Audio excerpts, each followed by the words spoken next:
Lucky Boys Podcast. It's almost like two different people living within us. And the logic side is always trying to control the emotional side. Like, hey, let's think about this for a second before we go off the rails, before we jump on that car, or before we make this big decision to move to this big city. With ADHD, is that conflict easier, or do you find it more challenging? I think we're on opposite extremes there.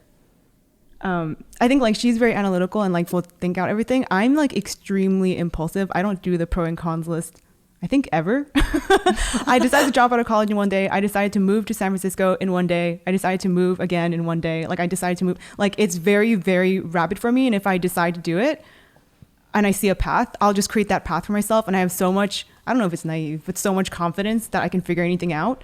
That's like, I'll make a decision. Why not? Like there are so many different permutations on like how I could live my life. They're all fine. I mean, they're not all fine. I want to do the stuff that I want to do. But I think we were talking about this the other day. I don't know why I have such a high risk tolerance. I also have a really high pain tolerance. Maybe they're related. And I also, maybe it's related to me being detached from my emotions. But I don't really worry that much. And I sometimes feel like insecure about that, almost like, why don't I worry more? I worry for you. So you feel insecure about not feeling insecure? I think it's because like, okay. I just want to, no. Somehow that sort of makes sense to me. Yeah. But did I extrapolate that? Mm-hmm. Is that fair? Or I think so, because I almost have to pretend like I am considering these things, or like that I really, really care. And I do. It's just like my emotions are so chill a lot of the time, and I just think objectively, like, what can I do here?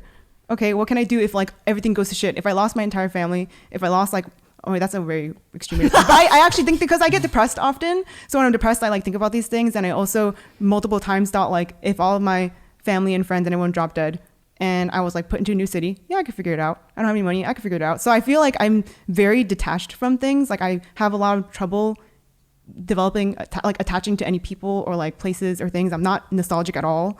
Do you feel like you can empathize with other people? Or are you also detached from other people's feelings? There are like some feelings I can feel, so I can relate to them, but I have to really think about certain things, like really imagine, like try hard to imagine things to relate to some people. Else. Like especially, I don't know if this is related, but like love and stuff. Yeah, that's cool. You say love and stuff like it's so taboo. You're afraid of love. Look at your body. Like, no. That body language has told me like you're a little. You've experienced butterflies before? There's some. No, what is it about love that makes you hesitant? This sounds so stupid. Or taboo. I know it's stupid now, but I didn't realize I can love someone until this year that I loved my mom. I didn't like really feel that until this year. For your mom? Yeah. And I think... Can you explain that?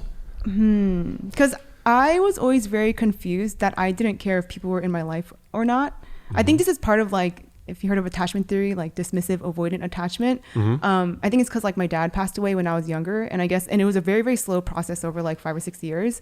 So I didn't realize. How old were you when your dad passed? I think 10, but I didn't find out until I didn't find out until many years later that he passed away. He just disappeared. So your parents or your mom didn't share that with you? Well, she didn't know either. Like we all found out, like, cause he left to Korea. And then we called a little bit. We called over a year. I did not, like, my memories were really warped, and I didn't find this out until this year. Like, my perception of what happened was so different. And I was like and when I found out he died, I like cried for a few minutes because I was like awkward. I was like, am I supposed to react a certain way? And I was like, oh, my grandma and my mom are watching me. So I would cry. So you were unsure on how to respond to that news? Yes. And I always thought like, oh, if my dad So you thought about what was the correct... Yeah. Oh, wow. And like, I was always insecure about him coming back and not caring. Because I was like, I didn't know what the proper way to react was. Because I didn't have any attachment to him. So I think in general, when I was in Denver too, like I wouldn't really call my mom that much. She would always call me first. I have trouble keeping friends. Not because... me. No, because I don't have trouble making friends. And people think I have a lot of friends. And I have a lot of like friends, I guess, like acquaintances and stuff. But I think the people who stayed close to me now were the people who like reached out to me or got mad at me for not reaching out. I don't know. I have very few friends, like very few close friends. And I think it's only until this year that I realized that I do need friends and it's very helpful. But I grew up thinking like several times like, oh, I wish everyone I knew just disappeared. Like life would be so much easier if I was alone. So how did you realize that you love your mom this year. What was that? What was that breaking moment for you? I always like ask people like, what does it feel like to love someone? Like, what does it feel like to miss someone or like attach to someone or like care about them? And I think I saw, oh, I'm exposing myself, but I didn't feel certain things that I thought I was supposed to feel in like previous relationships.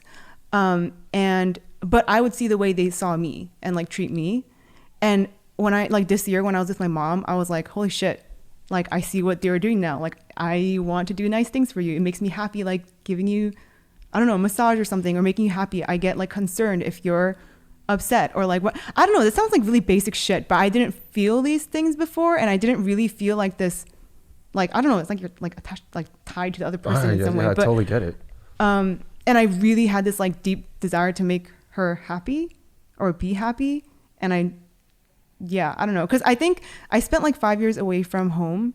And during that time, I think I had this like repressed guilt maybe because I was living in this sort of luxury apartment. My family's not that well off. I was always going to different places and cities and stuff. I was making a lot of money, more than like triple people in my family. And it's just like, there was this huge disconnect. And I was kind of like, oh yeah, I'm alone, whatever. But, I didn't realize until I came home, like how much guilt has built up and how much I do care about my family. And how much I want. I'm actually a really big family person. I didn't realize You are. Like big family person. Like I want to live with my family forever. I think most of us realize that at a later age too, though. I don't think that's unusual. For example, I couldn't appreciate my parents and what they did for me until I became a parent myself. I was like, holy crap. Yeah. This is what they tried to do for me. This is what they sacrificed. This is what I'm doing for my kids. And I'm going, oh my gosh, I remember it kind of replays some of these gaps that I have as a child. And I'm like, my mom and dad did that for me. Oh, this is what you felt? Wow. And I appreciate them so much more. And at the same time, I feel so much more guilty. Like, I'm like, I can't believe I put them through so much. Right. And it just makes me appreciate them that much more for dealing with me and still loving me through all of that. And I think sometimes we just, as kids, or when we're younger, we just don't have that maturity or that understanding. We don't have that capacity yet for whatever reason.